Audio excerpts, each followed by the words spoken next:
Pandian store சீரியலில் இனி என்ன நடக்க போகுது அப்படின்னு தான் பார்க்க போகிறோம். தங்கமயில் சரவணா மேலே ரொம்பவே வருத்தமாக இருக்கிறாங்க. இந்த மாதிரி நம்மளுக்காக எதுவுமே செய்ய மாட்டேங்காரு, வைக்க மாட்டேங்காரு. இவருக்காக நம்ம 1000 பொய்யை சொல்லி இந்த மாப்பிள்ளை தான் வேணும்னு சொல்லி நம்ம கல்யாணம் முடிச்சிருக்கோம் அப்படின்னு சொல்லிட்டு ரொம்பவே நினச்சிட்டு இருக்காங்க. இந்த சூழ்நிலையில் தங்கமயிலோட அம்மா ஃபோன் அடிக்கிறாங்க. "ஏடி என்ன செஞ்சிட்ருக்க?" அப்படிங்கிறாங்க. "ரொம்ப வருத்தத்தில் உட்காந்துட்ருக்கம்மா" அப்படிங்கிறாங்க. "ஏன்டி?" அப்படிங்கிறாங்க. "இல்லைம்மா, என் புருஷன் என்னை புரிஞ்சு நடக்க மாட்டேங்காரு. நானும் ஹனிமூன் கூப்பிட்டு போங்க, அங்கே போங்க இங்கே போங்கிறேன், காது கொடுத்தே கேட்க மாட்றாரு. நேற்றுனா நைட்டுக்கான அவங்க பாட்டில் மொட்டை மாடியில் தூங்குறாங்க, வைக்கிறாங்க. மற்றபடி கீழே வர மாட்றாங்கம்மா" அப்படிங்கிறாங்க. "என்னடி சொல்கிற? உன் மாப்பிள்ளைக்கு இங்கிதுமே தெரியாதா?" அப்படிங்கிறாங்க. "இந்த வீட்டில் இருக்க யாருக்குமே தெரியலம்மா. மாமா மட்டும்தான் எல்லோரும் நல்லா இருக்குன்னு நினைக்கிறாங்க. மற்றபடி இந்த வீட்டில் எல்லோரும் வித்தியாசமாக தான் இருக்கிறாங்க. எனக்கு இந்த வீட்டில் இருக்கே பிடிக்கலம்மா. நான் பேசாமல் நம்ம வீட்டுக்கே வந்துட்டுமா" அப்படிங்கிறாங்க. உடனே முதுகுவலி பிஞ்சிரும் பிஞ்சாமா, நான் எவ்வளோ கஷ்டப்பட்டு உனக்கு கல்யாணம் முடிச்சு கொடுத்துருக்கேன், நீ என்ன இப்படி அசால்ட்டாக வரேன்னு சொல்கிற அப்படிங்கிறாங்க. "அப்படி நீ வருதளவுக்கு என்னடி பிரச்சனை நடந்துச்சு?" அப்படிங்கிறாங்க. "எம்மாங்க பாருங்கள், கதிரை எங்கள் மாமனார் கை நீட்டினார் வச்சார், அது பெரிய பிரச்சனையாக போகும். கதிர் பேச மாட்டார், வைக்க மாட்டார்னு பார்த்தா அங்கே மாடியில் பேசி சிரிச்சுக்கிட்டு நடக்காங்க. இந்த சூழ்நிலை என் வீட்டுக்காரர் எல்லாருமே ரொம்ப முகத்தை ஒரு மாதிரி வச்சுருந்தாங்க. சரி, எப்படினாலும் இது ஒரு வாரத்துக்கு எப்படியாவது போகும், இதை சொல்லியே நம்ம ஜாலி பண்ணலாம் அப்படின்னு நினச்சேன். அதுபோக ராஜிக்கு எப்படியாவது கோபத்தை உண்டாக்கி இந்த வீட்டை விட்டு போக வைக்கிறதுக்கு நான் முயற்சி பண்ணேன். ராஜியும் அவங்க அப்பா தானே கை நீட்டினாங்க, அதில் என்ன இருக்குது அப்படி இப்படின்னு மாதிரி பேசுகிறா. மொத்தத்தில் இந்த வீட்டில் யாருமே கோவப்படுற மாதிரி தெரிலம்மா. போகிற பக்கம் பார்த்தா என்னையே கண்டுபிடிச்சி அவங்க அனுப்பிடுவாங்க போல இருக்குது" அப்படிங்கிறாங்க. "ஒன்றையை எப்படி கண்டுபிடிக்க முடியும்?" அப்படிங்கிறாங்க. "எம்மா, எப்படினாலும் ஊரில் கோயில் திருவிழா வரப்போகுது. வரும்போது எல்லார் நகையும் எடுப்பாங்க, எல்லாரையும் போட்டு வாங்கம்பாங்க. அன்றைக்கி நான் மாட்டத்தானே போகிறேன்" அப்படிங்கிறாங்க. "அது வரைக்கும் நீ ஏன்டி பயந்துகிட்டு இருக்க? அதுபோக அதுக்கு முன்னோட்டி நான் நகையை நம்ம லாக்கர்லேருந்து எடுக்க வச்சிடலாம். அதுக்கு முன்னோட்டி நீ ஒரு நல்ல செய்தியை சொல்லிட்டுன்னு வச்சுக்கா, அவங்க உங்கள்கிட்ட எதுவுமே கேட்கப்படுறதில்ல" அப்படிங்கிறாங்க. "நல்ல செய்தினா என்னதும்மா?" அப்படிங்கிறாங்க. "ஏய், சீக்கிரம் நீ ஒரு பிள்ளையோ குட்டியோ நீ மாசமாக இருக்குன்னு சொல்லி மாமனாருக்கோ மாமியாருக்கோ தெரிஞ்சால் அதுக்கப்புறம் நீ வைக்கிறதுனாடி அந்த வீட்டில் வருஷ. அவ்வளோ 2 பேர் வேணா உனக்கு முன்னுக்கூட்டி வாக்கப்பட்டு அந்த வீட்டுக்கு போயிருக்கலாம். ஆனால் அவளுக்கு முன்னுக்கூட்டி நீ குழந்த உண்டாகிட்ட அப்படின்னு சொன்னால் அந்த வீட்டில் நீ உனக்கு தான் சரியான மரியாதையாக இருக்கும்" அப்படிங்கிறாங்க. "நீ சொல்லுறதுலாம் எனக்கு புரியுதுமா, ஆனால் அதுக்கு வாய்ப்பே இல்லைம்மா. இந்த வீட்டில் இருக்கும்போது எனக்கும் அவருக்கும் தனியாக பேசவே முடியல. எப்போவும் சவுண்டு கேட்டுக்கிட்டே இருக்குது. அதுபோக தனியாக இருந்தால் நல்லாயிருக்கும்னு சொல்லிட்டு தான் அவர் ஒரு 5 நாளாவது ஹனிமூன் போகணுன்னு சொல்கிறேன். இவர் கண்டுக்கிடவே மாட்டேங்காரு" அப்படிங்கிறாங்க. "நான் வேணா மாப்பிள்ளைகிட்ட பேசட்டுமா?" அப்படிங்கிறாங்க. "இல்லை இல்லை வேண்டாம்மா, நீ பேசினா நல்லா இருக்காது" அப்படிங்கிறாங்க. "நான் பேசினா நல்லா இருக்காது தான், ஆனால் இப்படி இருக்கிறாரே அப்படின்னு சொல்லிட்டு தான் ரொம்ப கடுப்பாக இருக்குது" அப்படிங்கிறாங்க. "சரி சரி, உங்கள் அப்பாவை சொல்லி பேச சொல்லுதேன்" அப்படிங்கிறாங்க. "ஏம்மா, அதுவும் வேண்டாம்மா" அப்படிங்கிறாங்க. "ஏண்டி, நீனும் பேச மாட்டேன், உன் மாமனார்கிட்ட உன் புருஷனும் பேச மாட்டாங்க, நானும் மாப்பிள்ளாட்டையோ உன் வீட்டுக்கு உன் மாமனார்ட்டையோ பேசக்கூடாதுன்னா இப்படி தாண்டி நடக்கும்" அப்படிங்கிறாங்க. "தெரியலம்மா, நான் அதுக்குள்ளே அறிகுறி எதுவும் இல்லை. இந்த அத்தையை பார்த்தியாம்மா?" அப்படிங்கிறாங்க. "என்ன?" அப்படிங்கிறாங்க. "வீட்டு வேலையை ஒன்றும் கூட என்ன செய்ய வைக்க விட மாட்டேங்காங்க" அப்படிங்கிறாங்க. "என்னடி சொல்கிற?" அப்படிங்கிறாங்க. "ஆமாம்மா, வீட்டு வேலை ஒரு வேலை செய்ய விட மாட்டேங்காங்க. முத்தந்தொழிலேருந்து எல்லாமே அவங்க, ராஜி, மீனா 3 பேர் தான் செய்கிறாங்க. என்ன எதுவுமே செய்ய விட மாட்றாங்க. சமையல் கட்டுக்கு எனக்கு போகிறதுக்கு அனுமதியே இல்லைம்மா" அப்படிங்கிறாங்க. "ஏடி, நீனும் அந்த வீட்டில் மருமக தானே?" அப்படிங்கிறாங்க. "எனக்கே தெரிலம்மா, நானும் மருமக தானா அப்படின்னு நினைக்கிற அளவுக்கு இருக்குது. எங்கள் அத்தை கிச்சன் பக்கத்தில் நீ வர வேண்டாம், உனக்கு என்னது வேணால் என்கிட்ட கேளு, நான் தரேன். நீ போய் சமைச்சி உன் புருஷனுக்கு கொடுக்கணுமா வைக்கணுமா அப்படின்னு சொல்லிட்டு பேசுகிறாங்க. அதுபோக உன் புருஷனுக்கு சோறு கொண்டு போகணுமா சொல்லு, நான் வச்சு தரேன், கொண்டு கொடு" அப்படிங்கிறாங்க. "இப்படிலாம் பண்ணுறாங்கம்மா" அப்படிங்கிறாங்க. "உன் புருஷனுக்கு கூட உனக்கு சமைக்கிறதுக்கு உரிமை கிடையாதா?" அப்படிங்கிறாங்க. "அதாம்மா எனக்கு தெரியல, இன்னும் அவங்க பையனை குழந்தையா தான் நினைக்கிறாங்களா என்னமோ தெரில" அப்படிங்கிறாங்க. "அது இல்லடி, நீ சமைச்சு கொடுத்த அப்படின்னா எல்லா உரிமையும் உனக்கு வந்துடும். உன் மாமியார் டம்மி பீஸ் ஆயிடுவாங்களோ அப்படின்னு சொல்லிட்டு தான் நினச்சிட்ருக்காங்க" அப்படிங்கிறாங்க. "ஆமாம்மா, அதான் உண்மை, நிதர்சன உண்மை அதாம்மா. எங்கள் மாமியார் நான் சமைக்கும்போது ரொம்பவே கடுப்பில் இருப்பாங்க. இப்போ ரொம்பவே ஹாப்பியாக இருக்கிறாங்க. அதுபோக இந்த ராஜி, மீனாவும் கேட்குறத அப்பப்போ சமைச்சு கொடுக்குறாங்க. நான் எதுவும் கேட்கவும் முடியல, வைக்க முடியல. அதுபோக அவங்க கடை பண்டெல்லாம் வாங்கி தின்னுட்டுருக்காங்க" அப்படிங்கிறாங்க. "உனக்கெல்லாம் தருவாங்களா தரமாட்டாங்களா?" அப்படிங்கிறாங்க. "எனக்கெல்லாம் தரமாட்டாங்கம்மா" அப்படிங்கிறாங்க. "ஏன்டி, இது கூட நீ லைக் இல்லாமையா இருக்க இந்த வீட்டில்?" அப்படிங்கிறாங்க. "இல்லைம்மா, நான் ஆர்வக்கூடாதுல, நான் ஒரு பில்டப்பாக சொல்லிட்டேன். கடை பண்டமாக யாரும் சாப்பிடுவாங்களா வைப்பாங்களான்னு சொல்லிட்டு. இவங்க ஆனால் விதவிதமாக எனக்கு பிடிச்சதெல்லாம் வாங்கி சாப்பிட்டுட்ருக்காங்கம்மா. உனக்கே தெரியும் சம்சா எனக்கு எவ்வளோ பிடிக்கும்னு சொல்லிட்டு. சம்சா வாங்கி சாப்பிட்றாங்க, பானிபூரி வாங்கி சாப்பிட்றாங்க, சில நேரம் மசாலா பூரி வாங்குறாங்க, அப்புறம் ரசப்பூரி வாங்குறாங்க. இது எல்லாமே எனக்கு ரொம்ப பிடிக்குமாம்மா" அப்படிங்கிறாங்க. ஆமாடி ரொம்ப பிடிக்கும், அங்கே வேறு நீ உனக்கு பிடிக்காதுன்னு சொல்லியிருக்கே, பிறகு எப்படி மாப்பிள்ளை வாங்கி தருவாங்க, அந்த வீட்டில் வாங்கி தருவாங்க, ஒன்று செய், இங்கே 2 நாளைக்கு வேணால் நம்ம வீட்டில் வந்து இரு, நான் உனக்கு எல்லாம் வாங்கி தரேன் அப்படிங்கிறாங்க. இல்லைம்மா அங்கே வேறு நம்ம தங்கச்சி இருப்பான், அவளையும் கஷ்டப்படுத்துற மாதிரி இருக்கும், வேண்டாம், நான் மனசுக்குள்ளே கஷ்டமாக தாம்மா இருக்குங்க இருக்கிறதுக்கு அப்படிங்கிறாங்க. இப்படியே சொல்லிகிட்டு இருக்காடி, உன் மாமனாருக்கும் மாமியாருக்கும் வந்து வயசு கொஞ்சம் தான், அவங்க சின்ன வயசுலேயே கல்யாணம் முடிச்சிருக்காங்க, அதனால் பெரிய பிள்ளை ஆகிட்டு இன்னும் காலம் இருக்குது. ஆனால் அவங்க கையும் காலும் வந்து நல்லா இருக்கிற வரைக்கும் அவங்க தான் அவனை வந்து வேலை செய்ய விட மாட்டாங்கன்னு நினைக்கிறேன். நீ வேலை செஞ்சால் மட்டும்தான் அந்த வீட்டில் பெரிய ஆளாக வர முடியும். அப்படி ஒரு சூழ்நிலை தான் உனக்கு இருக்குது. அந்த வீட்டில் படிப்பு எதுவும் உன்ட்ட இல்லை. நீ படிப்பு வச்சுன்னா ஏதாவது வகையில் முன்னேறி இந்த வீட்டில் நீ ஒரு ஆளாக காட்டணும் இருக்குது. அந்த வீட்டில் உனக்கு இருக்க ஒரே ஏரியா ஜாம்பவம் வந்து உனக்கு வந்து சமையல் கட்டு தான். அந்த சமையல் கட்டு மாமியார் பிடிங்கிட்டாங்கும் போது உனக்கு அங்கே என்னடி இருக்குது? ஒன்றுமே கிடையாது. அவங்க சமைக்கிறத நீ சாப்பிட்டுக்கிட்டு அந்த வீட்டில் டம்மியாக இருக்கிறதுக்கு நீ பேசாமல் இங்கே இருந்துக்கலாம் அப்படிங்கிறாங்க. அதாம்மா நான் வீட்டுக்கு வந்துடுறேன் அப்படிங்கிறாங்க. லூசாடி நீ அப்படி சொல்லலைன்னா அதுக்கு ஒரு ஐடியா பண்ணுவோம் அப்படிங்கிறாங்க. என்ன ஐடியா பண்ண போகிற சொல்லுமா அப்படிங்கிறாங்க. கொஞ்ச நேரம் யோசனை பண்ணி சொல்லுதேன் அப்படின்னு சொல்லிட்டு அவங்க அப்பாட்ட கேட்குறாங்க.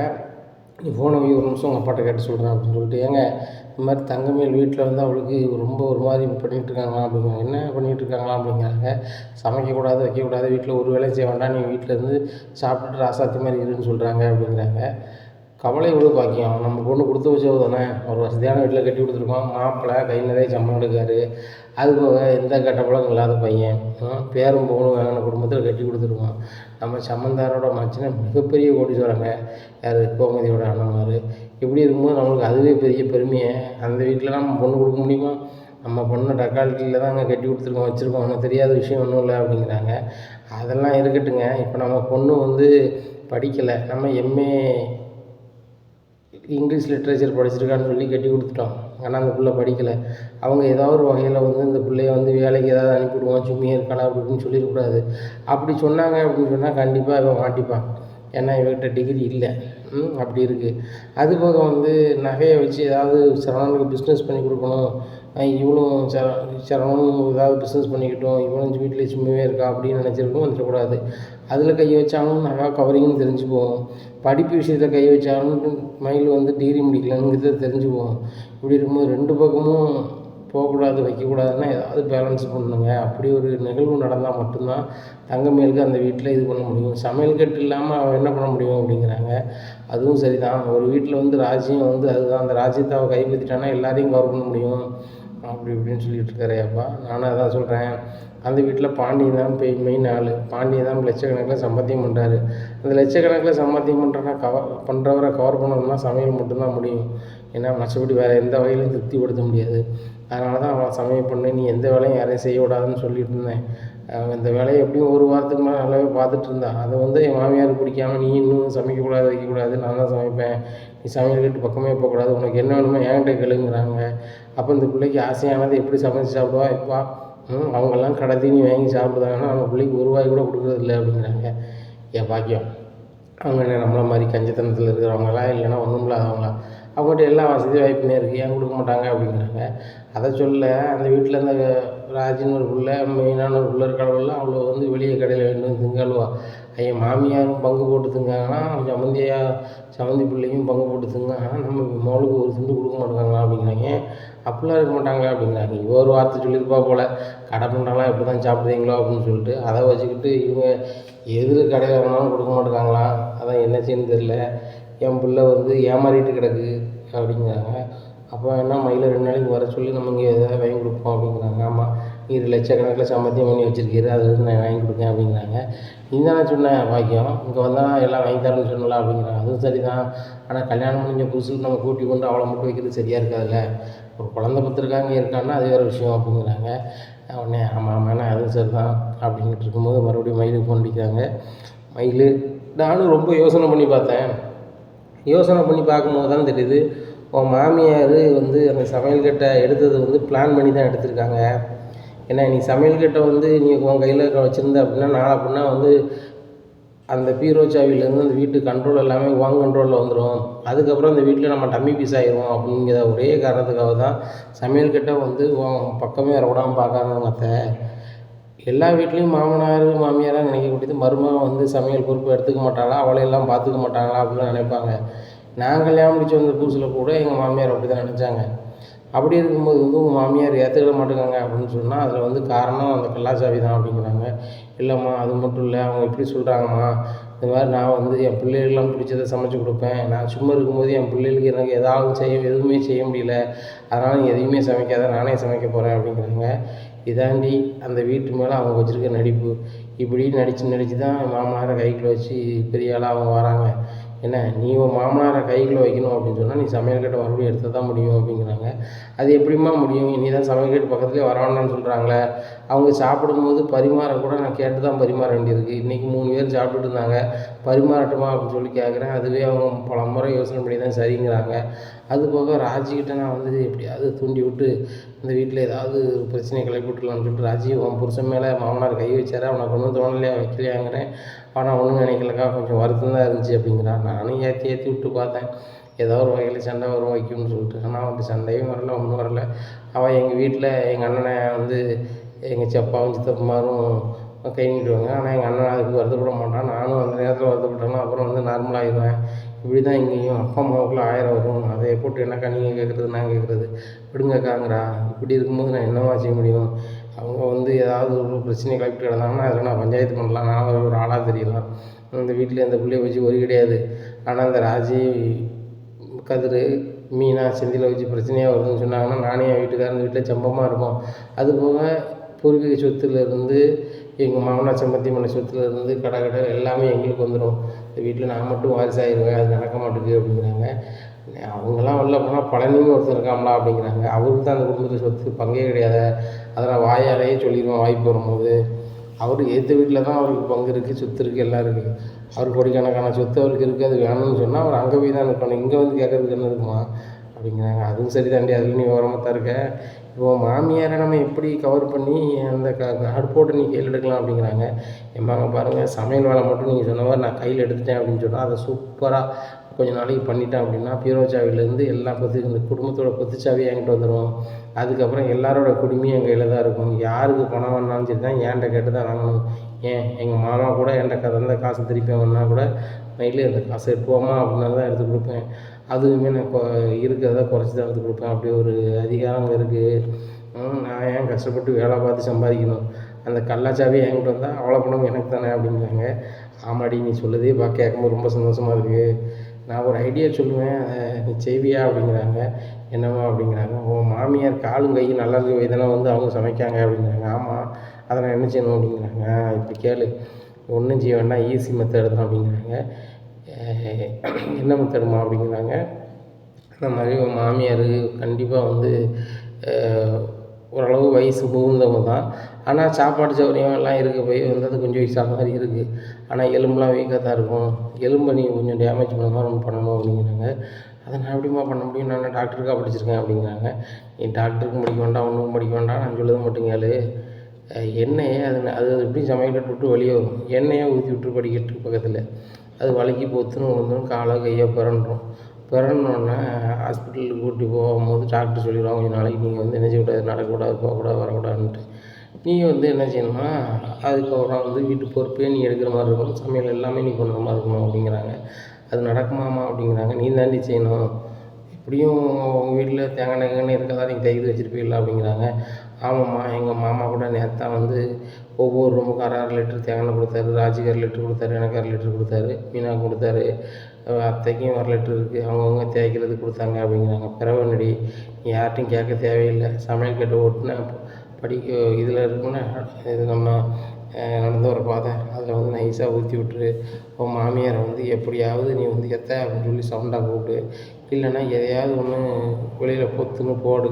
அதை பார்க்கறதுக்கு ஓடி வருவாங்க, பொத்துன்னு விழுவாங்க. உழ வரையில் வந்து கண்டிப்பாக கால் கை பிசவிக்கிட்டுனா அடையாப்பா அடையாமாம்பாங்க. டாக்டர் எப்படியும் 1 வாரம் ரெஸ்ட் எடுங்கம்பாங்க. ஏன்னா அடுத்தாப்புல அவங்க நடக்கையில் வந்து இன்னொரு மாதிரி எதையாவது எண்ணெய் ஊற்றி வை, அதையும் ஊற்றிட்டாங்க விழுந்துட்டாங்க அப்படின்னா அடிபட்டதுலேயும் மேலே அடிபடும். இப்போ மாதக்கணக்கெலாம் முடங்கிடுவாங்க. அப்படி முடங்கும்போது அந்த கல்லாச்சாவிலேருந்து எல்லாமே கொண்டு வந்துடும். ஏன்னா கல்லாவில் போய் பணம் எடுக்கவோ வைக்கவோ கோமையெல்லாம் முடியாது, ஒரே இடத்துல உட்காந்துருவாங்க. சமையல் கட்டு வேலையும் அவங்க பார்க்க முடியாது. அந்த வீட்டில் யாருமே சும்மா இல்லை. ராஜி காலேஜுக்கு போகிறான், மீனா வேலைக்கு போகிறான், அவங்க 2 பேர் உட்காந்து சமைச்சிட்டு இருக்க போகிறது கிடையாது.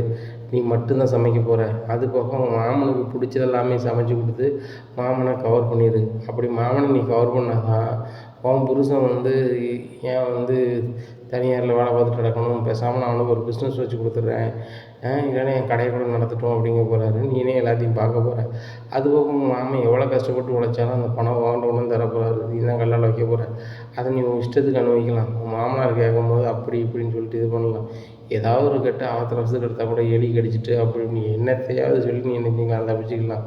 அதனால் உனக்கு பணம் அப்படி ஒரு அமைப்பு வரணும் அப்படின்னு சொன்னால் நீ இந்த மாதிரி செய்யணும் அப்படிங்கிறாங்க. இல்லைம்மா, எனக்கு நீ சொல்லும் போதெல்லாம் எனக்கு கேட்குறது ரொம்ப சூப்பராக இருக்குது, ஆனால் வந்துட்டு இதை செஞ்சால் சரியாக வருமானு தெரில அப்படிங்கிறாங்க. நான் சொல்கிறேன், நான் பண்ணாதான் ஒன்றை பண்ண சொல்ல போகிறேன். எங்கள் மாமியாரும் ஓவராக தான் பண்ணிகிட்டு இருந்தாங்க. இதே மாதிரி தான் எண்ணெயை ஊற்றி விட்டேன், ஒத்துன்னு விழுந்தாங்க, கடையில் கிடந்தாங்க.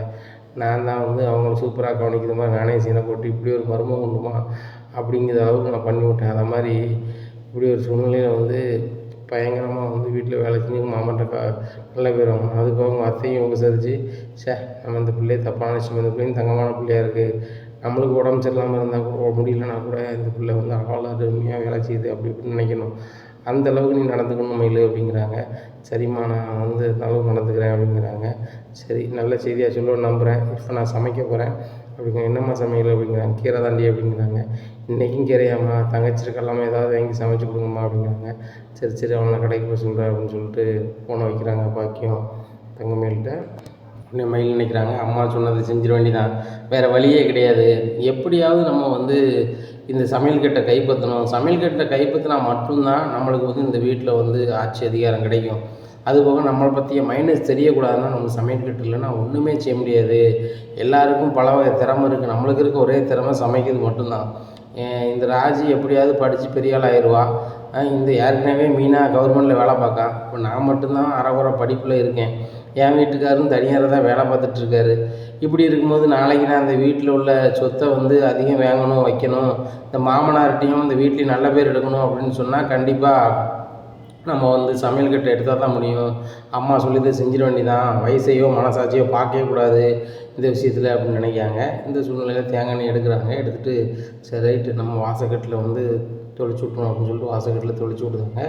உள்ளே பார்க்குறாங்க, அத்தை வந்து சமையல் தான் பண்ணிகிட்ருக்காங்க, பண்ணட்டும் அப்படின்னு சொல்லிட்டு ரூம்லேயே உட்காந்துட்டு இருக்காங்க. மொதல் வாட்டி சமையல் பண்ணிவிட்டு அவங்க ரெஸ்ட் ரூம் போகிறதுக்கு தாண்டி போயிடுறாங்க. ஐயோ, என்னையே தாண்டி போயிருக்காங்களே அப்படின்னு சொல்லிட்டு பார்க்குறாங்க. சரி, எப்படியும் சமையல் கட்டுக்கு வரத்தானே செய்வாங்க அப்படின்னு சொல்லிட்டு நினைக்கிறாங்க. இன்னொரு வாட்டி சமையல் கட்டுக்கு போகிறாங்க. அப்பவும் தாண்டி போயிடுறாங்க. மிஸ் ஆகிட்டே இருக்கே அப்படின்னு சொல்லிட்டு நினைக்கிறாங்க தங்கமயில். சவுண்டே கேட்கல, நம்ம ரூம்லேயே தான் இருக்கணும், நம்ம போகக்கூடாது, வைக்கக்கூடாது அப்படின்னு சொல்லிட்டு நினைக்கிறாங்க.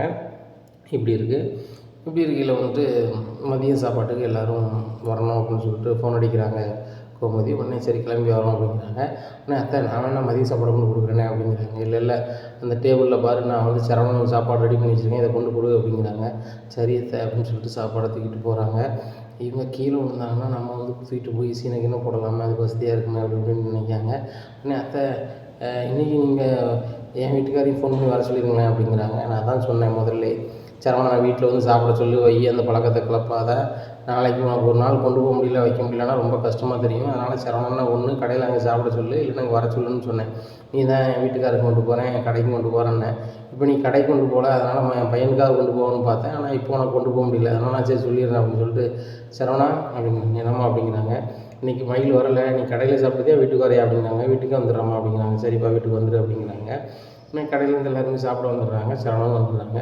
இதை பார்த்தோன்னு செஞ்சு கேட்குறாங்க, என்ன சரவணனே நீ வீட்டுக்கு வந்திருக்க, நீ சாப்பாடு கொண்டு வரலையா அப்படிங்கிறாங்க. என்னென்னு தெரியலடா, எப்பவும் சாப்பாடு கொண்டு வருவா, இன்றைக்கி கொண்டு வரல அப்படிங்கிறாங்க. அப்படியாண்ணா, சரி அப்படி இப்படின்னுட்டு இருக்காங்க. இந்த சூழ்நிலையில் எல்லாருமே சமையல் சூப்பராக இருக்குது சொல்லி சாப்பிட்டுட்ருக்காங்க.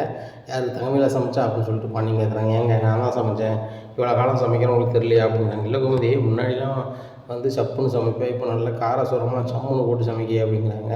ஏங்க நீங்கள் இந்த மாதிரி தான் விரும்புதீங்கன்னு எனக்கு இப்போ தான் தெரிஞ்சிருக்கு. தங்கமயிலும் ரொம்ப காரம் போட்டு சமைக்கிறா, நீங்கள் நல்லா சாப்பிட்டு ருசி ஆஹா ஓஹோங்கிறீங்க. நான் நம்ம பிள்ளைகள்லாம் சின்ன பிள்ளைகளாக இருந்துச்சு, குடல்லாம் எதுவும் ஆயிடக்கூடாதுன்னு சொல்லிட்டு உரப்பாக கம்மியாக வச்சு சமைச்சேன்.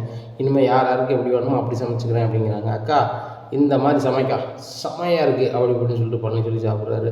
ஆமாடா நல்லா சாப்பிடுறது வேலை மட்டும் உனக்கு ரொம்ப தெளிவாக நடக்கும் அப்படிங்கிறாங்க. மச்சான், கடையில் நான் சூப்பராக தான் மச்சான் அவனை பார்க்கேன் அப்படிங்கிறாங்க. ஆமாம் வேலையை தான் நான் பெருசாக பேசுகிறோம், டோர் டெலிவரி மட்டும் தான் நம்ம பண்ண தெரியுது, கடையிலேருந்து வியாபாரம் பார்க்க தெரியுதா அப்படிங்கிறாங்க. மச்சான் அதை நீங்கள் எங்கே கற்றுக்கிட்ட விட்றீங்க, என்னைய வெளியே தான் அனுப்புகிறீங்க அப்படிங்கிறாங்க. டேய் எதுக்கு வெளியே அனுப்புகிறேன், வெளியே அனுப்புனாவது 4 விஷயத்தை தெரிஞ்சுக்கிடும் அப்படின்னு சொல்லிட்டு தான் வெளியே அனுப்புகிறேன். ஆனால் எதுவுமே தெரியாமல் தான் வரேன். அவங்க வந்து சிலவங்க பணம் இல்லைன்னா ஒரே வாரத்தில் பணம் இல்லைன்னு சொன்னோன்னே சரிக்கா இல்லையா நான் கிளம்பி வந்துடுறேன். ஏக்கா நீங்கள் பணம் தரலைன்னா நாங்கள் என்னக்கா செய்ய முடியும், எப்படிக்கா மளிகை கடை நடத்த முடியும்னு கேட்டால் அவங்க யோசனை பண்ணி உடனே தருவாங்க. இந்த சூழல்னா நீ ஒரு காலம் படிக்க மாட்டேன் கோமதி. ஒரு இடத்துல நான் கிராஸ் பண்ணி வந்துட்டுருக்கேன். நான் வந்து ஒரு வீட்டில் போய் பணத்தை வேண்ட சொல்லியிருக்கேன்.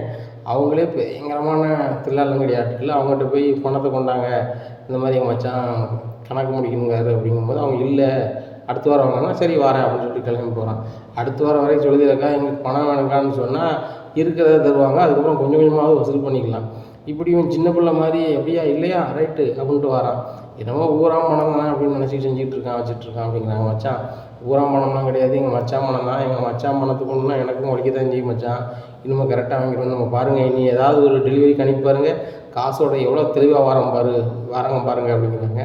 முதல்ல நீ டெலிவரி பண்ண காசெல்லாம் இன்னும் வசூல் பண்ணு, ஒழுங்காக வசூல் பண்ணு, அதை நீ ஒழுங்காக நோட்டு போட்டு எழுதி வச்சிருக்கியா அப்படிங்கிறாங்க. மச்சான் நீங்கள் தான் எழுதி வச்சிருக்கீங்க அப்படிங்கிறாங்க. அதானே செந்தில் நீ நோட்டு போட்டு எழுதிருக்கியா அப்படின்னா எழுதி வச்சிருக்கோம்பா அப்படிங்கிறாங்க. அவன் கூட உனக்கு அப்புறம் தான் கடைக்கு வந்தான். அவன் செந்தில் பாரு நீங்கள் யார் எவ்வளோ தரேன்னு எழுதி வச்சுருக்கான். அதே கணக்கு என்கிட்ட இருக்கும். எங்கள் 2 பேர்ட்டையும் கணக்கு வித்தியாசமாக இருந்துச்சுன்னா அப்போ நம்ம அதை சிந்தனை பண்ணிக்கலாம். இப்படி நீ வந்து ஒரு கணக்கு எழுதணும். இப்போ நம்ம வந்து ஒரு ஆளுக்கு 10,000க்கு ஒரு பொருளை கொடுக்கோம்னா 10 பேர் கொடுத்தா 1,00,000 ஆச்சு. இந்த 10 பேரும் மறந்துட்டோம்னா 1,00,000 நம்ம அந்த மாதம் நம்மளுக்கு வம்பா போயிடும் அப்படிங்கிறாங்க. அப்போ தான் தங்கமே நினைக்கிறாங்க இவ்வளோ வருமானம் கடையில் வருதா, நானும் 1000 2000 தான் உழைப்பாங்கன்னு பார்த்தேன், லட்சக்கணக்கில் வியாபாரம் நடக்கா. அப்போ ஒரு ஆளே லட்சக்கணக்கில் பண்ணுறாங்கன்னா 4 பேர் கடையில் வேலை பார்க்குறாங்க. அப்போ வந்து 4 லட்ச ரூபாய்க்கு மேலே மாதங்க வருமானம் வருமா அப்படி இப்படின்னு பயங்கரமான கற்பனையில் இருக்கிறாங்க. மேலே சரி ரைட்டு நம்ம செஞ்ச பிளான் கரெக்டு தான். அத்தை வந்து சமையல் கட்டிலேருந்து ஒவ்வொரு பொருளாக எடுத்து வராங்க, அந்த எண்ணெயை தாண்டி எட்டு வராங்களே அப்படின்னு சொல்லிட்டு பார்க்குறாங்க. சரி எப்படியும் வலிக்கு விழாமையாக இருப்பாங்க, நம்ம பார்த்துக்கலாம் அப்படி இப்படின்னு சொல்லிட்டு இது பண்ணுறாங்க. இந்த சூழ்நிலையில் எல்லாருமே சாப்பிட்றாங்க.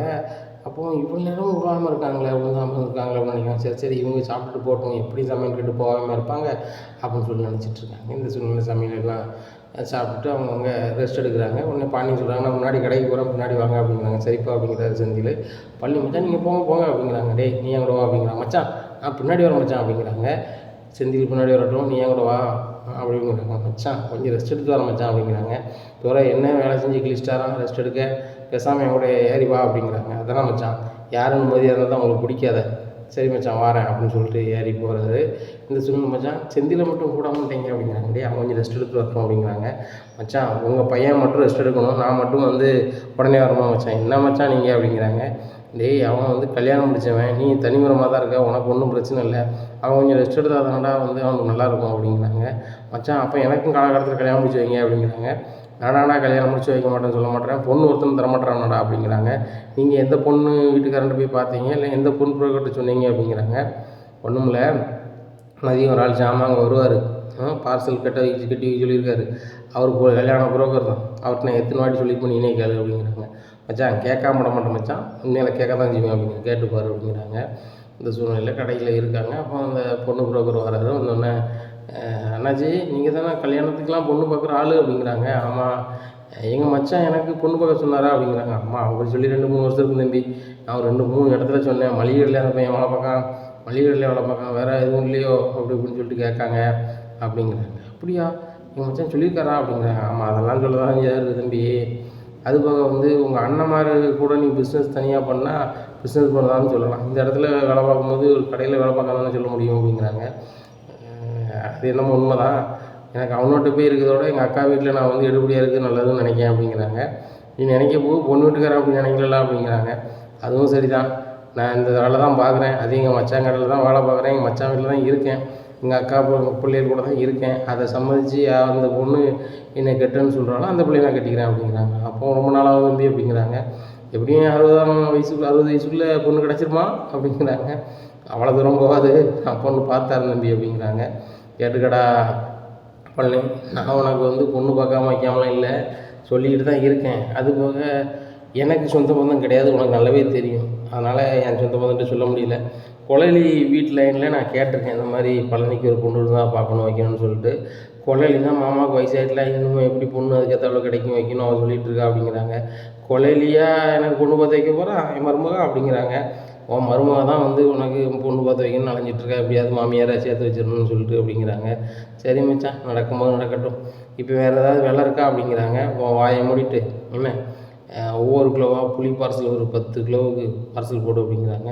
சரி மச்சான் அப்படின்னு சொல்லிட்டு வேலையை நான் பார்க்குறாரு. உடனே குமரேசன் வர்றாரு. என்ன சாப்பிட்டு வந்துட்டேலாம் அப்படிங்கிறாங்க.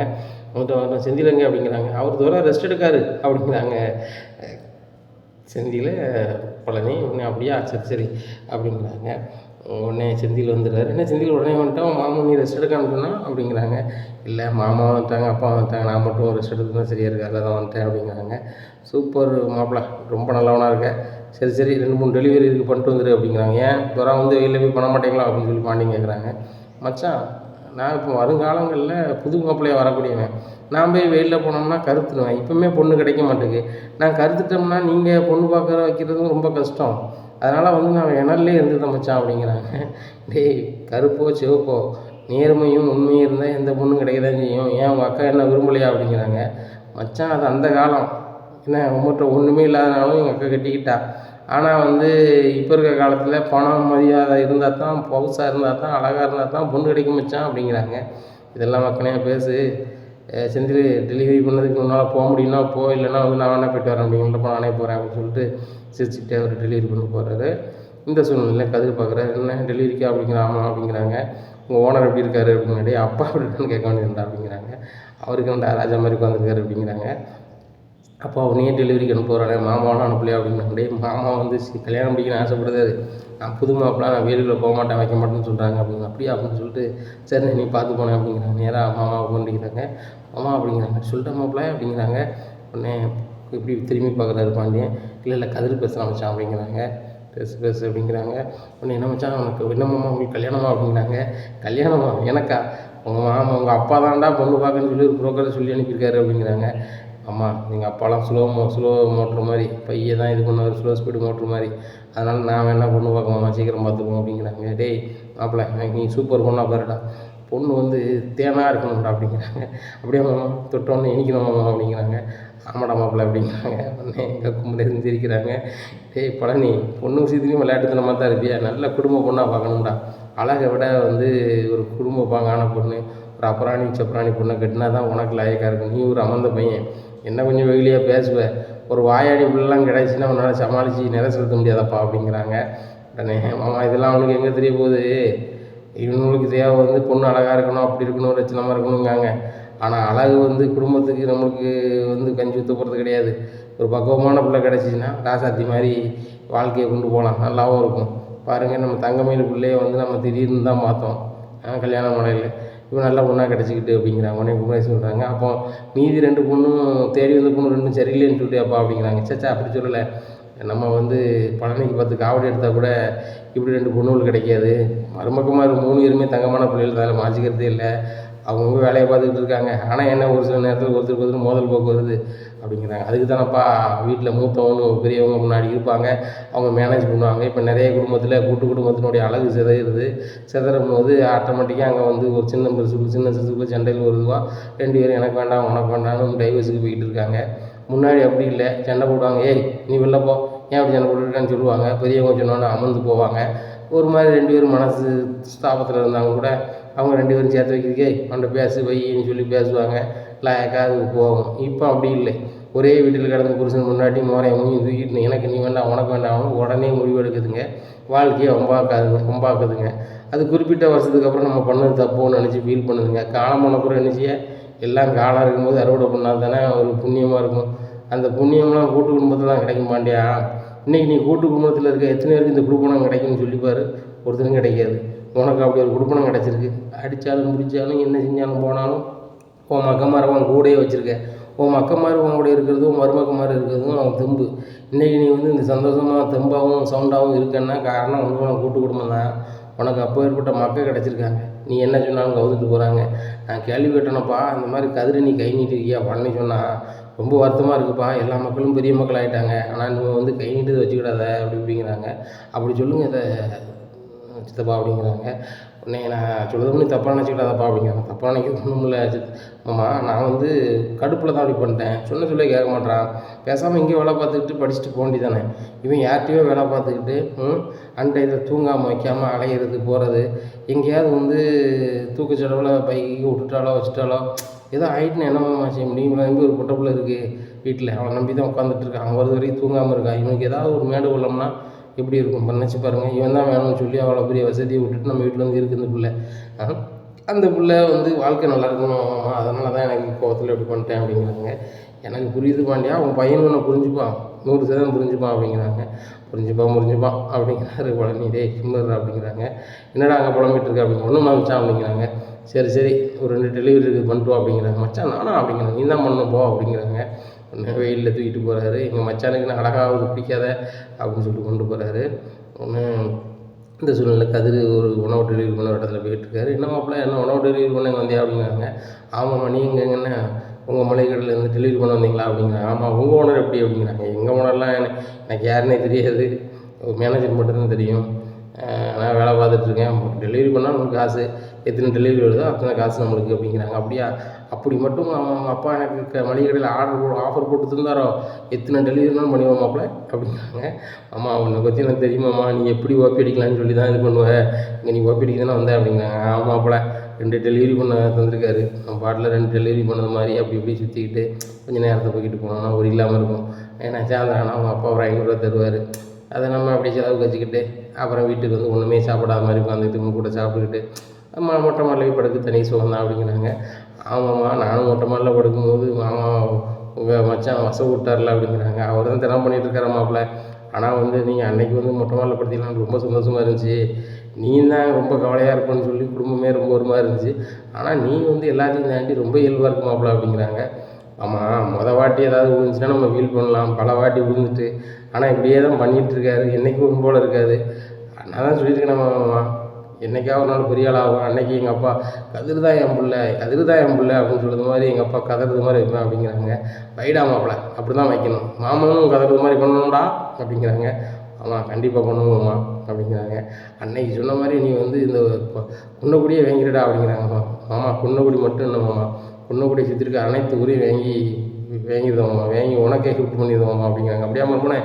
சரி ரைட்டு, உனக்கு நேராகவே அப்படிங்கிறாங்க. நேராகிட்டு நான் போய்ட்டு வரேன் அப்படிங்கிறாங்க.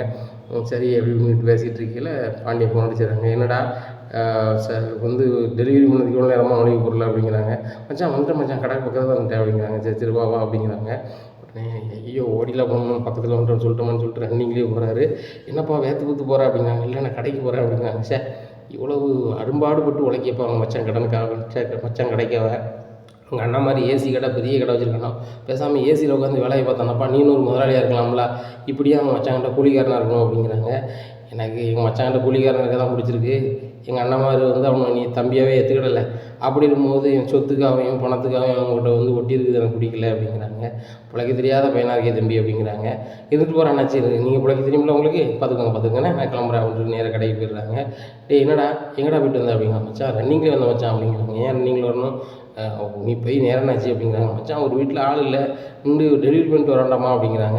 ஆள் இல்லைன்னா அங்கே வந்துட வேண்டியதுனா, அவங்க வந்து வாங்கிட்டு போகிறாங்க அப்படிங்கிறாங்க. மச்சான் நீங்கள் பொருளை கொண்டு வீட்டில் கொடுக்கலன்னா அது எதுவும் சொல்வீங்க, இப்போ நீங்கள் கொண்டு வரலனாலும் அது எதுவும் சொல்கிறீங்க, என்ன மச்சான் நான் செய்யணும், எதனாலும் முதல்ல சொல்லி அனுப்பிடுங்க மச்சான் அப்படிங்கிறாங்க.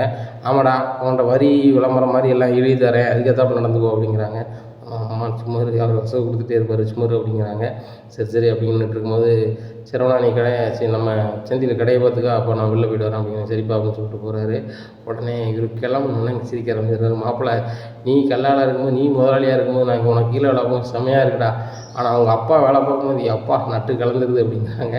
உடனே குமரேசன் சொல்லுறாங்க, உனக்காவது பழனி இவ்வளோ நாள் தான் நட்டு கலருது, நான் வந்து ரொம்ப நாளாக பாண்டியன் கூட இருக்கேன், எவ்வளோ நாளாக நட்டு கலந்துருக்கும் அப்படிங்கிறாங்க. ஆமாம் சித்தப்பா ஏகப்பட்ட நட்டு கலந்தான் கிடக்கு அப்படின்னு சொல்லி தலையை பிடிக்காரு. தலையை விடப்பா அப்படிங்கிறாங்க. சரி இப்போ டெலிவரி ஒழுங்காக பண்ணலையா அப்படிங்கிறாங்க. பண்ணிட்டேன், ஆனால் என் மாப்பிள்ளை ரொம்ப ஜாலியாக டெலிவரி பண்ணுறான் அப்படிங்கிறாங்க. யார் அப்படிங்கிறாங்க. கதிர் வந்து உணவு டெலிவரி பண்ணுறோம்ல, நம்ம வந்து மளிகை பொருளை ஒரு வீட்டில் கொண்டு கொடுக்குறது ரொம்ப கடுப்பில் போய் கொடுக்கும், அவன் அசால்ட்டாக அங்கே ஒன்று கொடுக்காம வைக்கான், அதை சிரிச்சுக்கிட்டு ரசனையாக எடுத்துக்கிறான். நம்மளுக்கு ஒரு டெலிவரிக்கு 2 டெலிவரி இருந்தாலும் கடுப்பாகுது. ஆனால் வந்து அவன் எத்தனை டெலிவரினாலும் பண்ணுவான், நம்மளுக்கு தேவை காசு தானே, நம்ம உழைச்சதுக்கு ஏற்ற ஊதியம் வந்து நல்லது தானே அப்படின்னு சொல்லிட்டு இருக்கான் அப்படிங்கிறாங்க. உடனே குமரேசன் சொல்கிறாரு, அதுதான் உழைச்சி முன்னேறக்கூடிய வழி. அந்த பையன் உழைக்கணும் ஜெயிக்கணும்னு நினைக்கான். நீ நேரத்தை போகணும், இந்த கடைக்கு எப்போ மூடலாம், வீட்டுக்கு எப்போ போகலாம், பாண்டியன்கிட்ட எப்போ செலவுக்கு வாங்கலாம், ஊரை சுற்றலாம் சாயந்தரம் அப்படிங்கிற மாதிரி கணக்கில் இருக்க. இப்படி இருக்கும்போது எப்படி இருக்கும் அப்படிங்கிறாங்க. சித்தப்பா, நான் வாழ்க்கையில் வந்து என்னோடய ஆசை ஒரே ஆசை தான், கல்யாணம் முடிக்கணும், எங்கள் அக்கா வீட்டோட மருமகளோட சந்தோஷமாக வாழணும், வேறு எந்த ஆசையும் நான் வைக்கல, பெரிய பணக்காரனாகணும் அப்படி இப்படின்னு ஆசை கிடையாது அப்படிங்கிறாங்க. இன்னைக்கு குமரேசன் சொல்கிறாங்க, என்னப்பா பேசிகிட்டு இருக்க, அண்ணன் மாதிரி பெரிய கோடிக்கணக்கில் தொழில் பண்ணிகிட்டு இருக்கானுவ, எத்தனை சூப்பர் மார்க்கெட் வச்சுருக்கானுவ, எத்தனை பிஸ்னஸ் பண்ணுறானுவ, அதில் எல்லாமே உனக்கு ஒரு பங்கு உண்டுல. நீனும் அந்த வீட்டில் பிறந்த பையன் தானே, நீ தான் கடைக்குட்டி, ஏன்னா உங்கள் அப்பா சொந்தத்தில் உனக்கு நல்ல பங்கு உண்டு. உன் தாத்தன் பூட்டன் எல்லாம் சேர்த்து வச்சு இதே நீ வேண்டாம்னு சொல்லிட்டு இப்படி நீ வந்து கஷ்டப்படணும் என்ன இருக்குது அப்படிங்கிறாங்க. இல்லை சித்தப்பா, நிறைய பேர் சொல்லிட்டாங்க, நீங்களும் சொல்லுதீங்க, எனக்கு வந்து அவங்க சொத்தில் வந்து எது வேணும்னு ஆசை இல்லை, ஆனால் அவனும் நீ உறவாக என்னைக்காவது ஏற்றுக்கிடணும்னு நினைக்கிறேன், அதுவும் ஏற்றுக்கிட மாட்டேங்கானோ அப்படிங்கிறாங்க. உடனே இப்போ இவர் சொல்கிறார், செந்தில் சொல்கிறார், மாமா அங்கே பாருங்கள், தாத்தா சொல்கிற மாதிரி அவங்க உறவு இல்லைன்னு நினைக்கும் போது உங்கள் சொத்தை ஏன் நீங்கள் அவங்ககிட்ட இருக்குன்னு நினைக்கிங்க, உங்கள் சொத்தை கேளுவோம்மா அப்படிங்கிறாங்க. அப்படிங்க மாப்பிள்ள கேட்டுருமாப்பா அப்படிங்கிறாங்க. கேட்டுருவோம்மா அப்படிங்கிறாங்க. என்றைக்கே கேட்டுருவோம், என் சொத்தெல்லாம் தனியாக தர சொல்லுவோம் அப்படிங்கிறாங்க. டேய், நீங்கள் கேட்குறது வந்து அவங்க மச்சான் தெரிஞ்சா என்ன ஆகும் அப்படிங்கிறாங்க. ஏன் சொத்தை கேட்க போகிறேன், மச்சான் தெரிஞ்சா என்ன அப்படிங்கிறாங்க. உன் சொத்தை கேட்க சொன்னதே மச்சான் தான் சொல்லி அவங்க ஏதாவது பண்ணா அப்படிங்கிறாங்க. அது வேறு சொல்லுவாங்களா, அவன் கண்டிப்பாக சொல்ல தான் செய்வாங்க, ஏன்னா நான் இங்கேருந்துலாம் போகிறேன் சொல்ல தான் செய்வாங்க அப்படிங்கிறாங்க. மாமா அந்த மாதிரிலாம் சொல்லி இப்போ வீடு வந்து சுமூகமாக இருக்குது, இப்போ நீ சண்டை கண்டி இழுத்து விடாத மாமா அப்படிங்கிறாங்க. நீ தானடா சொத்தையும் கேட்க சொல்கிற, நீ தான் வந்து அதையும் கேட்க வேண்டாம்னு சொல்கிறேன், என்ன தான் நான் செய்யணும் அப்படிங்கிறாங்க. ஆமாம், தகுந்த நேரம் பார்த்து கேட்போம், இப்போ அதுக்கு நேரம் இல்லை, ஏதாவது ஒரு சொத்து வைக்கிறது மாதிரி இருந்துச்சுன்னா நம்ம மறிச்சு போடுவோம். எங்கள் அம்மாவுக்கும் பங்கு இருக்குது, உங்களுக்கு பங்கு இருக்குது, என்ன எங்கள் அம்மா சைடில் ஒரு வக்கீல் நோட்டீஸ் அனுப்ப சொல்லுவோம், உங்கள் சைடில் ஒரு வக்கீல் நோட்டீஸ் அனுப்போம் அப்படிங்கிறாங்க. எங்கே உங்கள் அம்மா சைடு வக்கீல் நோட்டீஸ் அனுப்ப, அதெல்லாம் வாய்ப்பில்லை மாப்பிள்ள, நான் வேணால் ஏதாவது செய்யலாம், ஆனால் மச்சாங்கிட்ட அதுக்கப்புறம் அந்த வீட்டுக்குள்ளே வர முடியுமா போக முடியுமான்னு எனக்கு தெரியல. அங்கே பங்கு கேட்டல, தனியாக பங்கு வாங்கி நீ தனியார், நீ பெரிய கோடீஸ்வரன் அப்புறம் என் வீட்டுக்குள்ளேயே வரேன்னு சொல்லிட்டு உங்கள் அப்பா கேட்பாரு, நீ கோடீஸ்வரன் அப்புறம் என் கடைக்குள்ளேயே வரம்பார், அப்போ நான் உங்களுக்கு போட்டியாக எது அவ்வளோ நான் கடை வைக்கணும் அப்படிங்கிறாங்க. அம்மா கடை வை, சூப்பர் தான் மாமா, நீ கடை வச்சுன்னா வியாபாரம் முறை எங்களுக்கு தான் ஆகும் அப்படிங்கிறாங்க. ஏன்டா அப்படிங்கிறாங்க, நீங்கள் சோம்பேறித்தனத்தில் வெயில் விட்டு வெளியே போக மாட்டீங்க, டெலிவரி பண்ணது ஒரே ஏரியாவில் நாங்கள் தான், அதனால் எங்களுக்கு தான் வியாபாரம் அதிகமாகும் அப்படிங்கிறாங்க. டேய், நீனும் உங்கள் அப்பாவும் என்ன வச்சு முன்னேறலாம்னு பார்க்கிங்களா, அதெல்லாம் நடக்கவே நடக்காது, நான் வந்து ஆள் போட்டு செய்வேன்டா, நான் முதலாளிடா அப்படிங்கிறாங்க. எங்கள் அப்பாவும் முதலாளி தான், எங்கள் அப்பா வந்து இப்போ டெலிவரி பண்ண சொல்லுங்கள் உடனே போகிறேன் பாரு அப்படிங்கிறாங்க. உங்கள் அப்பா மாதிரி கஞ்சன் யாரா இருப்பா அப்படின்னுட்டு இருக்காங்க. பாண்டி வந்துட்டாங்க, யாரடா கஞ்சன்கிட்டு இருக்கு அப்படிங்கிறாங்க. இல்லை மச்சான், அங்கே ஒரு கஞ்சர் இருந்தால் அதை சொல்லிக்கிட்டு தான் மச்சான் அப்படிங்கிறாங்க. உடனே குமரேசன் சிரிக்கிறாங்க. சிரிச்சோடனே சரி நம்மளை தான் சொல்லுதான்னு சொல்லிட்டு நீ தான் சொல்லுதுன்னு நினைக்கிறேன் அப்படிங்கிறாங்க. இல்லை மச்சான், அவங்களாம் சொல்ல மச்சான், நீங்கள் தங்கமான ஆளுங்க, நீங்கள் வாரி வள்ளல் பரம்பரலாம் மச்சான், அள்ளி கொடுப்பீங்களா மச்சான் அப்படிங்கிறாங்க. சரி போதும், ஒரு கல்யாண வீட்டுக்கு வந்து ஆர்டர் கொடுக்கணுருக்காங்க, நம்ம புரோக்கர் வீட்டில் லிஸ்ட் எழுதி வச்சுருக்காங்க, வாங்கிட்டு வா அப்படிங்கிறாங்க. சரி மச்சான் அப்படிங்கிறாங்க. சரி மச்சான் பைக் சாவித்தாங்க அப்படிங்கிறாங்க. என் துறை நடந்து போக மாட்டீங்களா, இதுலேருந்து கொஞ்சம் தூரம் தானே அப்படிங்கிறாங்க. இல்லை மச்சான், வெயில் ஓவர் அடிக்கலாம் மச்சான் அப்படிங்கிறாங்க. அப்படியா, சரி அப்படின்னு சொல்லிட்டு, சரி அப்போ நான் போயிட்டு வரேன், நீ கல்லாளர் அப்படிங்க. இல்லை மச்சான், நானே போயிட்டு வரேன் அப்படின்னு சொல்லி நடந்து போகிறாரு. இந்த மனுஷன் அவர் பைக்கை தரமாட்டார், என்னவோ பெரிய புல்லட் வச்சுருக்க மாதிரி தான், ஓட்டை எக்ஸில் வச்சுக்கிட்டு இவர் வந்து என்கிட்ட தரமாட்டாங்கார், வைக்க மாட்டாங்காரு அப்படின்னு சொல்லிட்டு போகிறாரு. இந்த சூழ்நிலையில் வந்துட்டு அந்த லிஸ்ட்டெல்லாம் கொடுக்குறாங்க. வார வழியில் மறந்து இந்த லிஸ்ட்டை கீழே போட்டு 1 மணி நடந்து வராங்க. என்னடா லிஸ்ட்டு வாங்கிட்டியா அப்படிங்கிறாங்க. ஆமாம் மச்சான், அப்படி லிஸ்ட்டு எங்கே அப்படிங்கிறாங்க. ஐயோ கீழே போட்டேனே அப்படின்னு சொல்லிட்டு, மச்சான் லிஸ்ட்டை கீழே போட்டாச்சு, நீலாம் ஒரு ஆள் பண்ணி அனுப்பணும் பாரு அப்படி அப்படின்னு சொல்லிட்டு ரொம்ப பேசுகிறாரு. இல்லைப்பா, நான் போய் மறுபடியும் லிஸ்ட்டு வாங்கிட்டு வரேன் அப்படிங்கிறாங்க. கேட்டால் அது நல்லா இருக்குமா செந்தில், பாருங்க மாமா என்னெல்லாம் பண்ணிகிட்ருக்கான் அப்படின்னு சொல்லிட்டு, மாப்பிள்ள நானே போய்ட்டு வந்துடுறேன் மச்சான், எனக்கு எங்கே முடிஞ்சு ஞாபகம் இருக்குது அப்படின்னு சொல்லி நேராக போகிறாரு. அந்த பேப்பரை தேடி பார்க்குறாரு, கிடைக்கல, அங்கங்கே தேடியெல்லாம் வேர்த்து ஊற்றிடுது. ஆகா, லிஸ்ட்டோடு போகலன்னா அந்த வீட்டுக்குள்ளே வராதான் பாரு, அது போக நைட்டு சாப்பாடும் கிடையாதா, என்ன செய்யணும் தெரியலையே அப்படின்னு சொல்லி தேடி அலையுதார். அங்கே தெருவை சுத்தம் பண்ணக்கூடிய தூய்மை பணியாளர்கள் சுத்தம் பண்ணிகிட்ருக்காங்க. அப்போ சுத்தம் பண்ணிகிட்டு இருக்கிறது அவங்க தூக்குறாங்க, அந்த பேப்பர் கரெக்டாக போகுது. அக்கா அக்கா அக்கா நல்லா இருப்பீங்க கண்ணுங்க, ஏன் நான் தூக்கக்கூடாதா அப்படிங்கிறாங்க. அது சொல்லலை, அதில் ஒரு பேப்பர் இருக்குது, அது எனக்கு முக்கியமான பேப்பர் இருக்கா அப்படிங்கிறாங்க. என்ன வீட்டு பத்திரமா அப்படிங்கிறாங்க. அதை விட இது பத்திரமானதுக்காக கொண்டாங்கக்கா அப்படின்னு சொல்லிட்டு, எப்பா கிடச்சிட்டு அப்படின்னு சொல்லி அந்த பேப்பரை முத்துறாங்க. ஏங்க கீழே கிடந்த பேப்பரை தூக்கிட்டே முத்துறீங்க வைக்கிறீங்கன்னு சொல்லிட்டு இவங்க கேட்குறாங்க, தூய்மை பணியாளர் கேட்குறாங்க. இல்லை இதான் என் வாழ்க்கையை காப்பாற்ற வந்த ஒரு அஸ்திரம், இதை கொண்டு போகலன்னா என் மச்சான் வந்து வீட்டுக்குள்ளேயே சேர்க்க மாட்டார் அப்படிங்கிறாங்க. அப்படி இல்லை என்ன இருக்குது அப்படிங்கிறாங்க. மளிகை லிஸ்ட்டு கல்யாணத்துக்கு தேவையான ஜாமான் வாங்கிட்டு வரணும்னு சொல்லிட்டு லிஸ்ட்டை கொடுத்துருக்குறாங்க. இதை கொண்டு நான் கொடுக்கல அப்படின்னு சொன்னேன். எங்கள் மச்சான் நீ கடைக்குள்ளேயே ஏற்ற மாட்டார், அதான் கொண்டு போகிறேன் அப்படிங்கிறாங்க. யார் பாண்டியன்னா? பாண்டியன்னு ரொம்ப கடினமாக தான் இருப்பார் போலையேன்னு அப்படின்னு சொல்லி பேசிகிட்டு இருக்காங்க. அவர் கொஞ்சம் கடினம் இல்லை, ரொம்பவே கடினமாக இருக்கார் அப்படின்னு சொல்லிட்டு போகிறாங்க. மச்சான் பிடிங்க இந்த லிஸ்ட்டு அப்படிங்கிறாங்க. ஏய் லிஸ்ட்டை பத்திரமா கொண்டு வர தெரியல, நீ என்னடா வியாபாரம் பார்த்து இது பண்ண போகிற, ஜெயிக்க போகிற, வைக்க போகிற அப்படிங்கிறாங்க. மச்சான் கண்டிப்பாக ஒரு நாள் ஜெயிச்சே தீரும் மச்சான் அப்படிங்கிறாங்க. உன்ட்ட வாய்ஸோட ஆள் தாண்டா இருக்குது, வேறு ஒன்றும் இல்லை அப்படிங்கிறாங்க.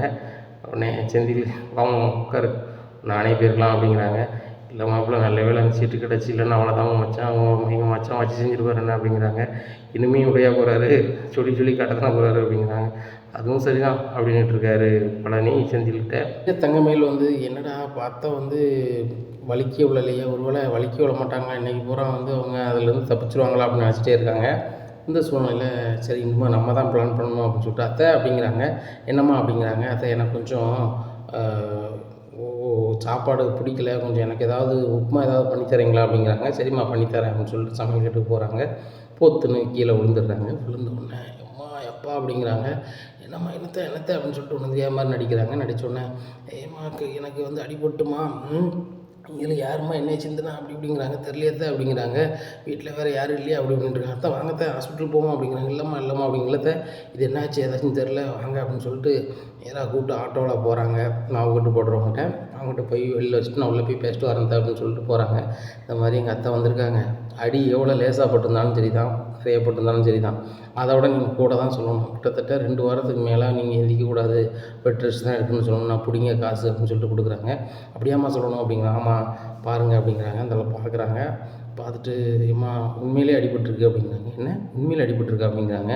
ஆமாம் உங்களுக்கு நிறைய தான் அடிபட்டிருக்கு, நீங்கள் 2 வாரத்துக்கு மேலே நீங்கள் ரெஸ்ட் எடுத்தால் தான் முடியும் அப்படிங்கிறாங்க. அப்படியா 2 வாரம் ரெஸ்ட் எடுக்கணுமா அப்படிங்கிற. ஆமாங்க, படுத்து நீங்கள் பெட்டில் உட்காந்துடணும், அது போக நீங்கள் எந்த வேலையும் செய்யக்கூடாது, அப்படி பண்ணீங்க அப்படின்னு சொன்னால் உங்கள் கால் வந்து நகண்டுரும், முட்டு விலகி இருக்குது அப்படி இப்படிங்கிறாங்க. இதை கேட்ட கோமதி ரொம்பவே ஷாக்காகிறாங்க. இங்கே தங்கமேலுக்கு பயங்கர சந்தோஷம். ரைட்டு அப்படின்னு சொல்லிட்டு உடனே என் வீட்டுக்காரருக்கு ஃபோன் அடிச்சு கொடுமா அப்படிங்கிறாங்க. உடனே பாண்டியன் ஃபோன் அடிச்சு கொடுக்குறாங்க. மாமா அப்படின்னு சொல்லிட்டு அழுகிறாங்க. தங்கமேல் என்னம்மா அப்படிங்கிறாங்க. நடிப்பு பயங்கரமாக போடுறாங்க. அத்தைக்கு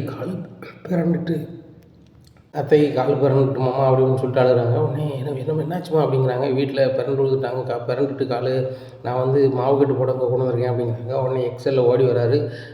குமதி அப்படிங்கிறாங்க. ஏங்க என்னன்னே தெரில, வீட்டில் சமையல் கட்டு வாசலில் எண்ணெய் கொட்டி கிடந்தது, அதை தெரியாமல் நான் வந்து காலை வச்சு பழிக்கிட்டுங்க, இங்கே வந்து பார்த்தா முட்டு விலகிட்டுங்கிறாங்க. நான் வந்து கொஞ்ச நாளைக்கு நான் வந்து பெட்டில் தான் ரெஸ்ட் எடுக்கணுமா, என்னால் உங்களுக்குலாம் சமைச்சே தர முடியாதான்னு சொல்லிட்டு ஆகுறாங்க. கோமதி அதெல்லாம் 2வது ப்ரோ, முதல்ல உனக்கு எதுவும் ஆயிடக்கூடாது அப்படின்னு சொல்லிட்டு வைத்திருது. என்னாச்சு அப்படிங்கிறாங்க. இந்த அம்மா கீழே ஓட்டத்தில் விழுந்ததில் முட்டு விலகிருக்கு, அதனால் 2 வாரத்துக்கு மேலே அவங்க ரெஸ்ட்டு தான் எடுக்கணும். அதுபோக வந்து அதுக்கப்புறமே அவங்க வந்து லாயக்காக பையன் தான் நடக்கணும், வேலை எதுவுமே செய்யக்கூடாது, வெயிட்டான பொருளை தூக்கக்கூடாது சொல்லிடுங்க அப்படிங்கிறாங்க. உடனே சரி வைத்தியரே அப்படின்னு சொல்லிட்டு வீட்டுக்கு கூப்பிட்டு போகிறாங்க. பெட்டில் தான் இருக்கணும் கோமதி, நீ வந்து ஆர்வக்கூடாதில் வேலை எதுவும் பார்க்கக்கூடாது வைக்கக்கூடாதுங்கிறாங்க. இந்த சங்கதியை கேள்விப்பட்ட மீனா ராஜு ஓடி வராங்க. அத்தை என்னாச்சு உங்களுக்கு கால் பறந்துட்டுங்கிறாங்களா அப்படிங்கிறாங்க. ஆமாம் மீனா கால் பறந்துட்டு, ஆமாம் ராஜி என்னாச்சுன்னே தெரில அப்படிங்கிறாங்க. அத்தை எப்படி பிறண்டுச்சு அப்படிங்கிறாங்க. சமையல் கட்டுக்கு போனோன்னா நம்ம மயில் தான் எனக்கு சாப்பாடு சரியாக பிடிக்கல, உப்புமா போண்டா தாங்க நான் வந்து சமையல் கட்டுக்கு போனேன், அந்த வாசலில் எண்ணெய் கொட்டி கிடந்திருக்கு உங்களுக்கு, அது வந்து பழக்கி விட்டுட்டு அப்படிங்கிறாங்க. வாசலில் யார்கிட்ட எண்ணெய் கொட்டி கிடக்க போகுது அப்படிங்கிறாங்க. உடனே தங்கமேல் திருதுன்னு முடிக்காங்க, ஒரு வேளை நம்மளை கண்டுபிடிச்சிடுவாங்களோ அப்படின்னு சொல்லிட்டு. அத்தை தான் சமைக்கும் போது ஏதாவது செஞ்சுருப்பாங்க அப்படிங்கிறாங்க. ஆமாம்மா எனக்கு வயசாகி போச்சுல, வயசான நேரத்தில் எதாவது மறந்துருக்கோம் வச்சுருக்கோம் அப்படிங்கிறாங்க. அத்தை நீங்கள் எதுனாலும் ஹாஸ்டலில் வந்து சிந்த மாட்டீங்களா அத்தை, சமைக்கிற இடத்துல ஏதாவது லைட்டாக சிந்தலாம் வைக்கலாம், நீங்கள் அங்கே வலிக்கி விழுந்திருந்தா கூட வந்து தெரியாது அப்படி இப்படின்ட்டு இருக்காங்க. இந்த மயில் சொல்கிறாங்க. மீனா அதையா நீ என்கொயரி பண்ணிகிட்டு இருக்க, மீனா புரிஞ்சுக்கோ, அத்தை வந்து 2 வாரம் ரெஸ்ட் எடுக்கணும், அவங்க ரெஸ்ட் எடுக்க கொடுங்க, நீங்கள் 2 பேரும் வாங்க அப்படிங்கிறாங்க. ஏன் மயில் எதுக்கு எடுத்தாலும் குறுக்க பேசுகிறாங்க அப்படின்னு சொல்லிட்டு மீனா முழிக்கிறாங்க. சரித்த ஒன்றும் பிரச்சனை இல்லை அப்படின்னு சொல்லிட்டு போகிறாங்க. பட் வைத்தியர் என்ன சொன்னார் அப்படி இப்படின்னு கேட்கல.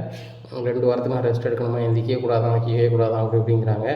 உடனே பாண்டியன்னு சொல்கிறாரு, இங்கே பாரு கோமதி, நம்ம சமையல் வேலையை பூரா தங்கமேல்கிட்ட கொடுத்துரு அப்படிங்கிறாங்க. ஒன்றும் இல்லைங்க நானே சமைச்சிடுவேன் அப்படிங்கிறாங்க. உடனே எந்திரிக்கவே கூடாதுங்க, நீ சமைக்க போறியா அப்படின்ட்டு இருக்காங்க.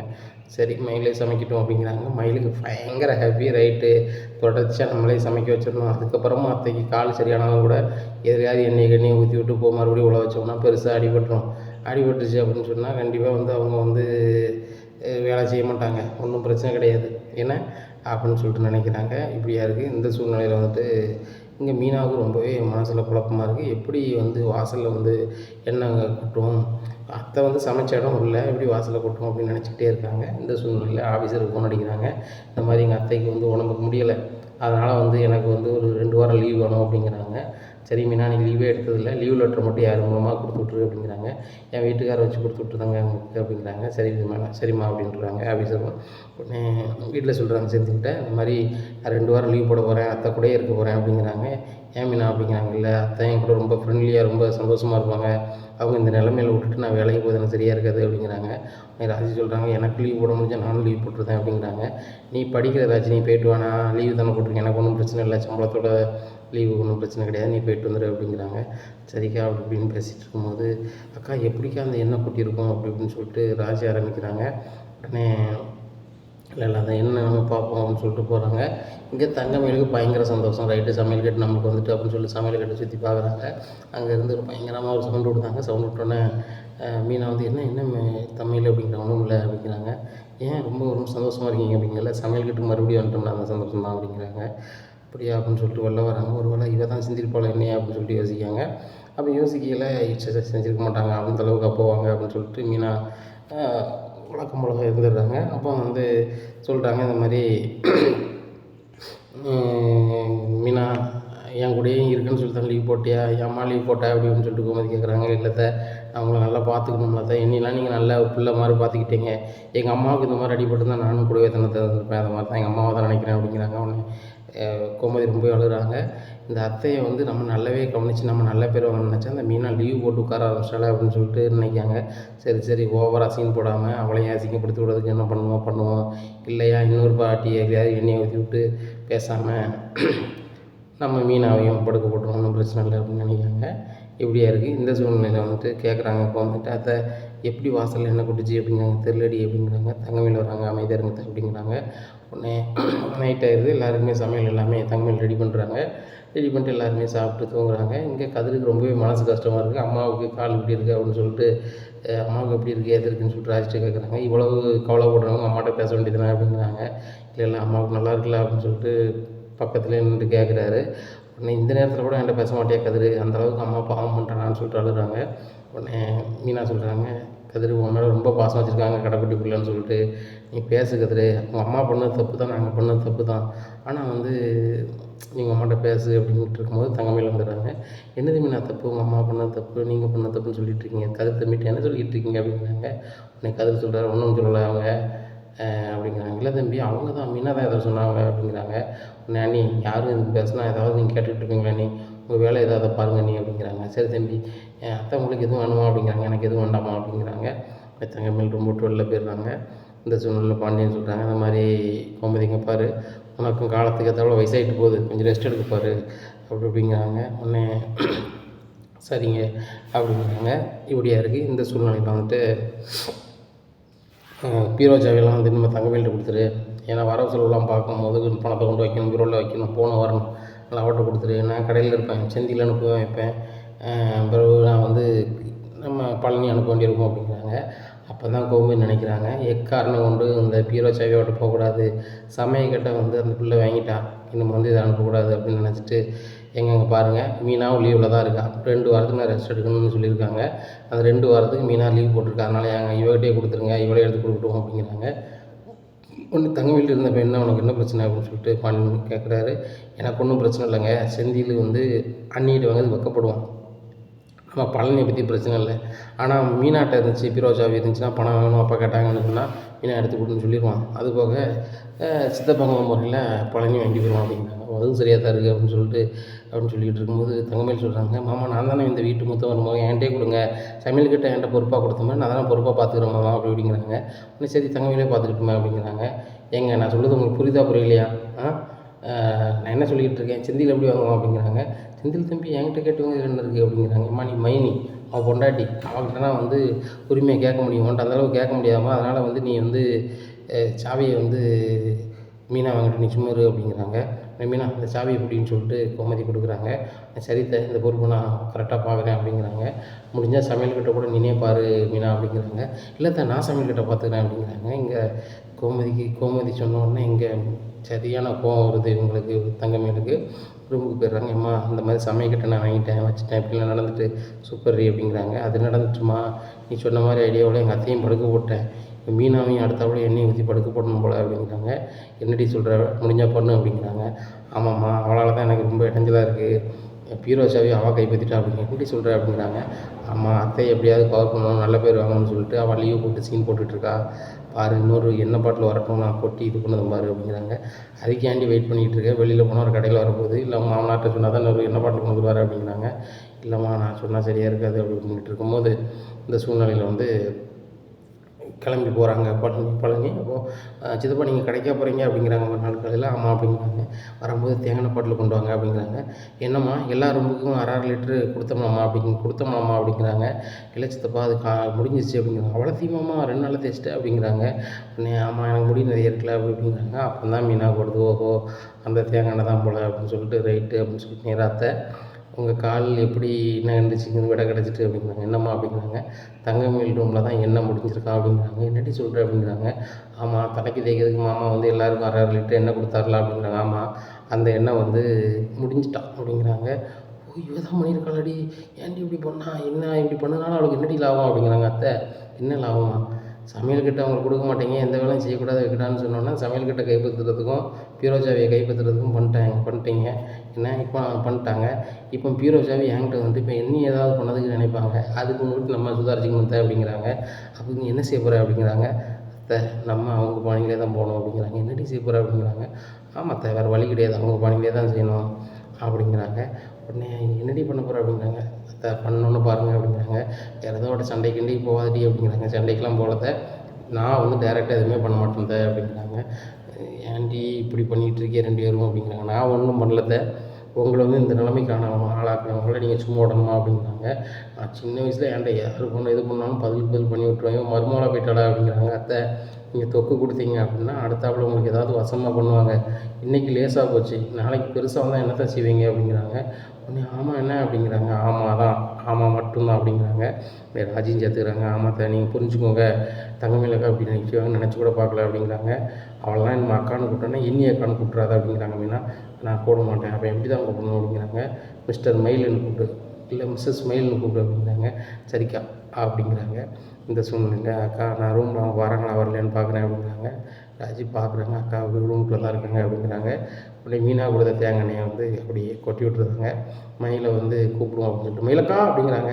என்ன மீனா அப்படின்னு சொல்லிட்டு வராங்க. பொத்துன்னு விழுந்துடுறாங்க. உட்காந்து விழுந்த உடனே செய்வினை செஞ்ச ஆளுக்கு தான் வரும் அப்படிங்கிற மாதிரி முற்பகல் செய்யும் பிற்பகல் விடின மாதிரி இங்கே முட்டு நகன்றது இவங்களுக்கு தங்கமேலுக்கு. எம்மா அப்படிங்கிறாங்க. சுற்றி பார்க்குறாங்க, எண்ணெயாக இருக்குது. ஆகா நான் அந்த மாதிரி யாரும் எண்ணெய் ஊற்றிட்டாங்க போலேன்னு சொல்லிட்டு யார் எண்ணெய் ஊற்றி வச்சுருக்கா, என் கால் இப்படி ஆயிடுச்சே அப்படி இப்படிங்கிறாங்க. அக்கா அந்த சமையல்கிட்ட வாசலில் யாரோ ஊற்றி வச்சுருக்காங்க, அது மாதிரி இங்கேயும் யாரோ ஊற்றி வச்சுருப்பாங்க போல அப்படிங்கிறாங்க. ஓ நம்ம தான் ஊற்றி வச்சுட்டு ஊற்றிட்டாளுங்களா அப்படின்னு சொல்லிட்டு அங்கே யார் ஊற்றணும்னு எனக்கு என்ன தெரியும் அப்படி இப்படின்னு இருக்காங்க. அக்கா ஹாஸ்பிட்டல் போமா வாங்கக்கா அப்படின்னு சொல்லிட்டு ஒரு ஆட்டோ பிடிச்சி கூப்பிட்டு போகிறாங்க. உடனே பார்த்த வைத்தியர் பார்க்குறாரு. இந்த பிள்ளை என் மாமியாரை கூப்பிட்டு தான் மறுபடியும் வந்திருக்காள் அப்படின்னு சொல்லிட்டு இந்த பிள்ளைக்கு என்னாச்சு அப்படிங்கிறாங்க. இந்த பிள்ளை கீழே வந்து என்னாச்சுன்னு தெரில பாருங்கள் அப்படிங்கிறாங்க. அதே முட்டு அதே சேம் இது. இந்த அம்மா வந்து 1 மாதத்துக்கு வந்து ரெஸ்ட் எடுக்கணும், இன்னும் வந்து இவங்க எந்த வேலையும் செய்யக்கூடாது அப்படிங்கிறாங்க. 1 மாதத்துக்கா இவங்களெல்லாம் சமைக்காமல் இருக்கவே முடியாத அப்படிங்கிறாங்க மீனா. மீனா நீ வேறு கூட பேசாத, ஏன் உண்மையில் அடிபட்டிருக்கா இல்லை போய் சொல்கிறீங்களா அப்படி, நான் ஏன் போய் சொல்லணும் அப்படிங்கிறாங்க. இல்லை உண்மையிலே அடிபட்டிருக்கா அப்படிங்கிறாங்க. ஆமாம் எந்திரிச்சு சொல்லுங்க அப்படின்னு வலிக்கு அப்படிங்கிறாங்க. உடனே சரவணன் ஃபோன் அடிச்சு வர சொல்கிறாங்க. அம்மாவை வீட்டாம்மா வந்து வலிக்கு விழுந்துட்டாங்க, அதை வந்து நீங்கள் வந்து இது பண்ணிடுங்க அப்படிங்கிறாங்க. இந்த சூழ்நிலையில் வந்துட்டு ராஜி அந்த எண்ணெய் எல்லாத்தையுமே தீராத அளவுக்கு கழுவி கரெக்டாக தொடச்சி வச்சிடுறாங்க. உடனே அங்கே வைத்தியர்கிட்டருந்து கூட்டி வீட்டுக்கு வராங்க.